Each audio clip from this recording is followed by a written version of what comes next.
کہ سیدنا ابو بکر صدیق رضی اللہ تعالی عنہ نے یہ زندگی کی بہاریں اپنے محبوب پیغمبر کے نام کر دیں، سب کچھ لٹا دیا، ہجرت کا موقع ہے، آئے اللہ کے محبوب پیغمبر۔ ہم دیکھتے ہیں عمر بن خطاب کو کہ وہ چل کے پیغمبر کے در پہ جاتے ہیں، ہم نے دیکھا عثمان بن عفان کو وہ چل کے پیغمبر کے در پہ جاتے ہیں، ہم نے دیکھا علی المرتضیٰ کو وہ پیغمبر کے گھر میں رہتے ہیں، ہم نے باقی تمام صحابہ کو دیکھا، حتیٰ کہ جبریل کو بھی دیکھا عرش کو چھوڑ کر محمد کے ہاں آتے ہیں، اور قربان جائیں صدیق تیری عظمت پر کہ نبوت خود چل کے تیرے گھر میں پہنچی ہے، خود چل کے آئی۔ صدیق جب حکم آیا جبریل امین کی طرف سے یا رسول اللہ ہجرت کا حکم آ گیا، پہلا سوال میرا رفیق ہجرت کون ہوگا، رفیق سفر کون ہوگا؟ ایک سفر رفاقت جبریل کی بھی تھی جب سفر معراج کا تھا، آج سفر ہجرت کا ہے، بتا جبریل کون میرے ساتھ جائے گا؟ تو جبریل نے کہا حکم اللہ نے دیا ہے کہ آپ ابو بکر صدیق کو اپنا ہم سفر بنائیں۔ اور یہ موقع کون سا ہے؟ شاید میں اس کی تعبیر الفاظ میں نہ کر سکوں کہ چاروں طرف سے ننگی تلواریں ہیں، چاروں طرف پورا قبیلہ خاندان علاقہ قتل کے در پہ ہے، اور ایک ایک لمحہ آپ کے لیے کتنا خطرناک ہے اس کا تصور مشکل ہے، اور ایسے مشکلات میں تو اپنے بھی ساتھ چھوڑ جایا کرتے ہیں، کون جا کے موت کے منہ میں ہاتھ ڈالے، کون انگاروں پر چلے، لیکن دنیا کے اندر ایسے بھی لوگ موجود ہیں کہ جو سے ساری قربانیاں دینا جانتے ہیں۔ وہ تعلق ایک عام تعلق ہے اور ایک پیغمبر کا تعلق ہے، اس تعلق کے تو کیا کہنے۔ ان مشکل حالات میں صدیق نے کہا یا رسول اللہ میں تو پہلے سے منتظر بیٹھا ہوں، کب اذن ملے اور میں آپ کے ساتھ سفر پہ نکلوں، اور میں نے 2 سواریاں بھی تیار کر رکھی ہیں۔ صدیق اور پیغمبر راتوں رات وہاں سے نکلے، تفصیلی واقعہ گزر چکا ہے۔ ہجرت کے عنوان پر غار ثور میں پہنچنے سے پہلے اللہ کے محبوب پیغمبر چلتے ہیں، کبھی صدیق دائیں ہوتے ہیں، کبھی بائیں آ جاتے ہیں، کبھی آگے کبھی پیچھے۔ صدیق کیا کر رہے ہو؟ کہا آقا آگے چلتا ہوں، پھر خیال آتا ہے دشمن پیچھے سے نہ آ جائے تو پیچھے آ جاتا ہوں، خیال آتا ہے دشمن دائیں طرف سے نہ آ جائے ادھر آ جاتا ہوں، پھر خیال آتا ہے دشمن ادھر سے نہ آ جائے، کوئی پتہ نہیں کہاں سے آئے۔ تو جو بھی آئے، جو بھی تیر تلوار آئے وہ صدیق پر آئے، پیغمبر کو آنچ نہیں آنی چاہیے۔ یہ ہے عظمت اور شان اور یہ تعلق۔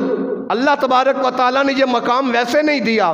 جب کچھ دیر کے بعد دیکھا اب اللہ کے محبوب پیغمبر کے تلوے وہاں سے خون رس رہا ہے، ظاہر چٹانیں ہیں، پتھریلے اور زمینیں ہیں، نوکیلے پتھر ہیں۔ صدیق نے جب یہ منظر دیکھا تو نبوت کو اپنے کندھوں پر اٹھا لیا، اور اٹھانے کے بعد غار ثور کے اوپر چڑھ گئے۔ جو لوگ حج عمرے کے لیے گئے اگر غار ثور کا سفر کیا، تصور دل میں کریں کہ بار نبوت مشکل ہے، اٹھا کوئی نہیں سکتا۔ ابو بکر صدیق قربان جاؤں تیری ہمت پر کہ بار نبوت کو اٹھایا۔ گویا اللہ نے پیغام دیا کہ جیسے صدیق نے بار نبوت کو اٹھایا، کل یہی نبی کے بعد بار خلافت کو بھی اٹھانے والا ہے۔ کل یہ جب پیغمبر دنیا سے رخصت ہوں گے تو ان کو خلافت کا جو بار ہے کون اٹھائے گا؟ آج صدیق نے بار نبوت اٹھا لیا، کل اس نے بار خلافت اٹھانا ہے۔ آپ آگے بڑھ گئے، غار تک پہنچے، یا رسول اللہ ٹھہریے، کوئی پتہ نہیں اندر موذی ہو، پہلے مجھ پہ حملہ ہو، آپ پر کچھ نہ ہو۔ آپ نے غار کو صاف کیا، سارے سوراخ بند کیے، اندر تشریف فرما ہوئے۔ یا رسول اللہ آ جائیے، آقا اندر تشریف لائے، تھکے ہوئے تھے، آتے ہی صدیق کی گود میں سر رکھا تو آپ کی آنکھ لگ گئی۔ حالانکہ صدیق ساتھ چلے اور آگے آ کر صدیق نے کندھوں پہ اٹھایا، اٹھا کر لائے۔ تھکنا تو صدیق کو چاہیے، لیکن صدیق بیٹھا، تھکاوٹ بھول گیا۔ کیا مطلب؟ صدیق فنا فی النبی ہو چکا تھا، وہ فنا فی النبی تھے، اپنا آپ بھول چکے تھے۔ سانپ نے ڈسا بھی، ہلے پھر بھی نہیں۔ آنسو جب گرا تو اللہ کے محبوب پیغمبر کے گالوں نے اسے لے لیا۔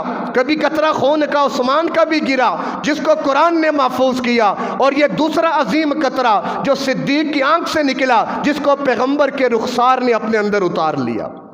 یہ عظمت اور شان۔ حضرت عائشہ رضی اللہ تعالی عنہا اللہ کے محبوب پیغمبر کے ساتھ آسمان کی طرف نگاہ اٹھائی، ستاروں سے بھرا ہوا، کہا یا رسول اللہ کوئی ایسا فرد بھی ہے کہ جس کی نیکیاں آسمان کے ستاروں سے بھی زیادہ ہوں؟ کہا ہاں۔ کہا کون؟ کہا عمر بن خطاب۔ حضرت عائشہ کے چہرے پہ عجیب سی کیفیت. کہا تو میرے والد صاحب ان کے دل میں ذہن میں تھا کہ ابو بکر کا نام لیں گے. تو اللہ کے محبوب پیغمبر نے فرمایا عمر کی ساری زندگی کی نیکیاں صدیق کی اس ایک نیکی کا مقابلہ نہیں کر سکتی. کہ ایک نیکی صدیق نے جو کی عمر کی ساری زندگی کی نیکیاں اس کا مقابلہ نہیں کر سکتی. یہ عظمت اور شان، یہ مرتبہ اور مقام. اللہ کے محبوب پیغمبر سفر آخرت کے لیے تیار. آپ بیماری کی حالت میں، آپ پر غم کی کیفیت ہے، آپ پر درد اور الم ہے، آپ بار بار پانی میں ہاتھ ڈال کر چہرے پہ مارتے ہیں. وقت نماز کا ہوا، بار بار اٹھتے ہیں، غش کھا کے گر جاتے ہیں، پھر اٹھتے ہیں، پھر غش کھا کے گر جاتے ہیں، پھر اٹھتے ہیں اور بار بار سوال کرتے ہیں اصل الناس، کیا لوگوں نے نماز پڑھ لی ہے؟ پیغمبر آخر الزماں، سفر آخرت ہے، تکلیف کی شدت ہے، لیکن فکر کیا ہے؟ اصل الناس، کیا لوگوں نے نماز پڑھی ہے؟ گویا اس عالم میں اللہ کے محبوب پیغمبر نے اگر فکر کی تو نماز کی. آج امت کیسے نماز کو چھوڑ بیٹھی ہے، پرواہ ہی کوئی نہیں. سنتے ہیں آواز اذان پھر بھی نہیں جاتے. دکان بند نہیں ہوتی ہماری اذان کی آواز پر، ہمارے گھر کے کام نہیں رکتے اذان کی آواز پر، میرے دفتر کا قلم نہیں رکتا اذان کی آواز پر. کہ جس اذان اور نماز کے لیے پیغمبر آخر الزماں اس کیفیت کے اندر بھی یہ فکر لے کر بیٹھے ہیں اصل الناس، کیا لوگوں نے نماز پڑھ لی؟ تو جواب ملتا کہ نہیں. ہم ینتظرونک یا رسول اللہ، وہ تو آپ کے منتظر ہیں. جب آپ نے دیکھا کہ مشکل ہے، نہیں اٹھ سکتا، تو آپ نے فرمایا مرو ابا بکر فلیصلی بالناس، جاؤ کہہ دو ابو بکر کو کہ مصلی رسول پہ آ جائے اور لوگوں کو نماز پڑھائے. حضرت عائشہ نے کہا یا رسول اللہ میرے والد رقیق القلب ہیں، بڑے نرم دل ہیں، یہ بوجھ، یہ ذمہ داری آپ عمر بن خطاب سے کہہ دیں. آپ نے غصے سے خاموش کرا دیا کہ نہیں، کہ جہاں جس قوم میں ابو بکر موجود ہوں کسی کے لیے جائز نہیں کہ وہ امامت کے لیے آگے آئے.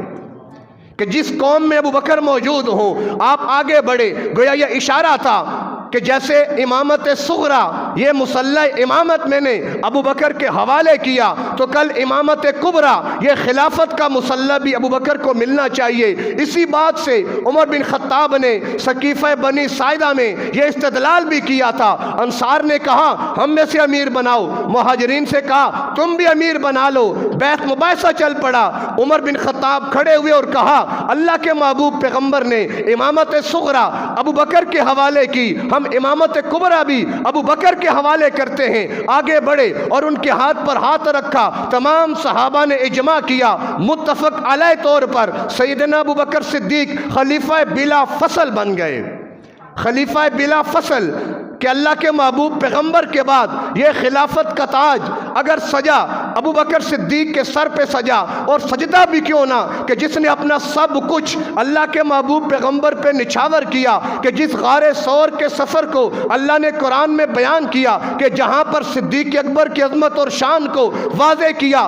ثانی اثنین یہ کون تھا؟ ابو بکر تھا. اذ ہما فی الغار، یہ ہما کون؟ ابو بکر تھا. لا تحزن میں کون ہے؟ ابو بکر ہے. معنا میں کون ہے؟ ابو بکر ہے.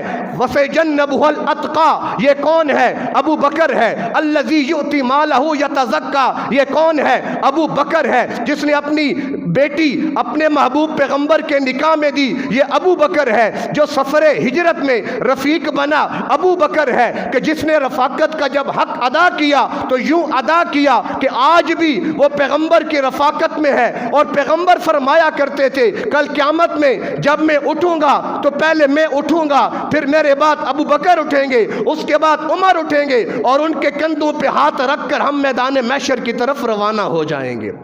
گویا یہ رفاقت جو چلی آج تک چل رہی ہے. آج بھی ما بین بیتی و منبری روضۃ من ریاض الجنہ، اللہ نے ابو بکر کو جنت میں پہنچا دیا.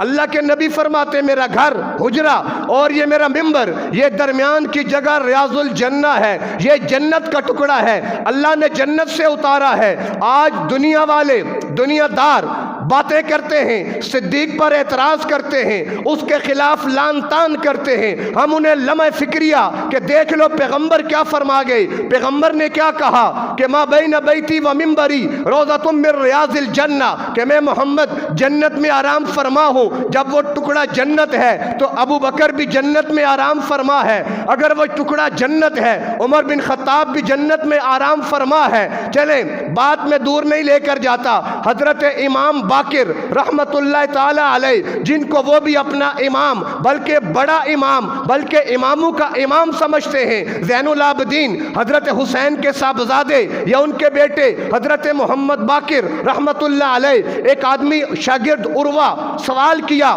کہ میں اپنی تلوار کو چاندی سے مزین کر سکتا ہوں؟ کہا ہاں تم کر سکتے ہو، اور بطور دلیل کیا کہا؟ حلا ابو بکر الصدیق سیفہ بالفضہ، کہ ابو بکر صدیق نے اپنی تلوار کو چاندی سے مزین کیا تھا۔ عروہ نے اعتراض کیا کیا آپ بھی ابو بکر کو صدیق کہتے ہیں؟ فوسبا، اب یہ کشف الغمہ کتاب بھی انہی کی ہے، اس میں الفاظ موجود ہیں، فوسبا امام ہو، ان کے امام نے چھلانگ لگائی، کیا مانا؟ جلدی سے اٹھے اور کہا نعم صدیق، نعم صدیق، نعم صدیق، 3 بار فرمایا کہ میں کہتا ہوں۔ کون؟ حضرت باقر کہ صدیق ہے، ہاں ابو بکر صدیق ہے، ابو بکر صدیق ہے۔ وَمَن لَّمْ يَكُن لَّهُ صدیق فَلَا يَقْبَلُ اللَّهُ قَوْلَهُ يَوْمَ الْقِيَامَةِ، اور جو ابو بکر کو صدیق نہ مانے اللہ قیامت کے دن اس کا کوئی بھی قول قبول نہیں فرمائے گا۔ کشف الغمہ میں اور کتنی عبارات شان صدیق اکبر میں میرے اور آپ کے لیے رب کا قرآن کیا ہے؟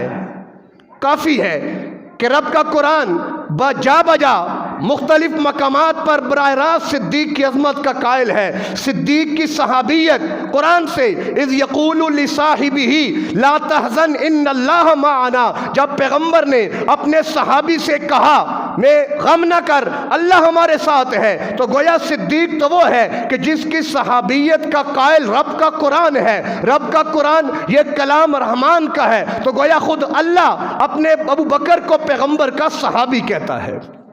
اور جو صحابیت کا انکار کر دے گویا اس نے قرآن کا انکار کیا، اور قرآن کا منکر مسلمان رہ سکتا ہے؟ نہیں رہ سکتا۔ تو خیر بات میں یہیں پر مکمل کرتا ہوں کہ اللہ کے محبوب پیغمبر جاتے جاتے صدیق کو اپنا مسلح دے کر گئے، اور یہ بھی پیغام دے دیا کہ ایک موقع مسجد اقصیٰ کا تھا اور ایک موقع مسجد نبوی کا ہے، وہاں پر بھی صفیں بنتی ہیں انبیاء کی، مسجد نبوی میں صفیں بنتی ہیں صحابہ کی۔ اب انبیاء سارے موجود، اذان ہوتی ہے، نماز کون پڑھائے؟ مشکات شریف کی روایت، فقدمنی جبریل، اللہ کے پیغمبر نے کہا اذان ہو گئی، مصلی موجود ہے، کون نماز پڑھائے گا؟ جبریل نے مجھے ہاتھ سے پکڑا، مصلی امامت پہ کھڑا کیا، گویا مجھے تمام انبیاء کا امام بنایا، ان کو میرا مقتدی بنایا۔ اور یہ مسئلہ ہے، مقتدی امام کے برابر ہوگا نماز نہیں ہوگی، امام سے آگے جائے گا نماز نہیں ہوگی۔ گویا پیغمبر کی عظمت اور شان کیا ہے؟